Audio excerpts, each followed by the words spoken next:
পদক্ষেপ নিয়েছিলেন। প্রিয় বন্ধুরা আমার, আগামীর বাংলাদেশে এই শিক্ষার্থীদের জন্য আমাদের আরো অনেক ধরনের প্ল্যানিং রয়েছে।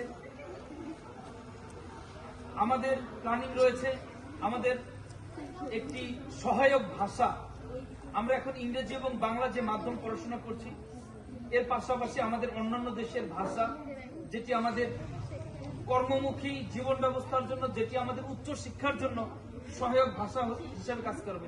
মনে করেন যে আমরা মিশরে পড়াশোনা করতে যাব, আমরা অক্সফোর্ডে পড়াশোনা করতে, আমরা জাপান বা চায়নাতে আমরা পড়াশোনা করতে যাব, সেই ভাষাগুলো যদি এখনই আমাদের একাডেমিক ভাষার মধ্যে যদি এখনই আমাদের সেটিকে নিয়ে আসা যায়, তাহলে আমরা এখন থেকে বিষয়গুলোকে প্রস্তুতি নিব।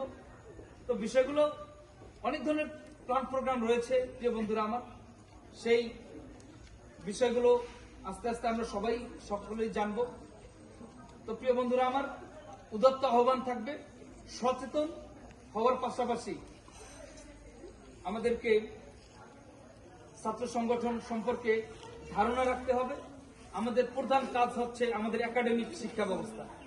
আমাদের একাডেমিক পড়াশোনার পাশাপাশি আমাদের দেশের রাজনীতি সম্পর্কে, দেশ সম্পর্কে আমরা যতটাই সচেতন হব, ততটাই জুলাই আগস্ট বিপ্লবের মতো আমাদেরকে এত শত শত প্রাণহানি আর হওয়ার কোন ধরনের সম্ভাবনা নেই। প্রিয় বন্ধুরা আমার, আমি জুলাই আগস্ট বিপ্লবের সকল শহীদদের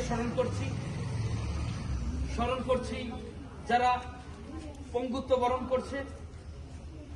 প্রিয় বন্ধুরা আমার, আলোচনা দীর্ঘায়িত করব না, আমি ধন্যবাদ জানাচ্ছি সবাই এখানে ধৈর্য সহকারে, অত্যন্ত ধৈর্যের সাথে মূল্যবান কথা শুনেছেন, সেজন্য বাংলাদেশ জাতীয় ছাত্রদলের পক্ষ থেকে আপনাদেরকে ধন্যবাদ।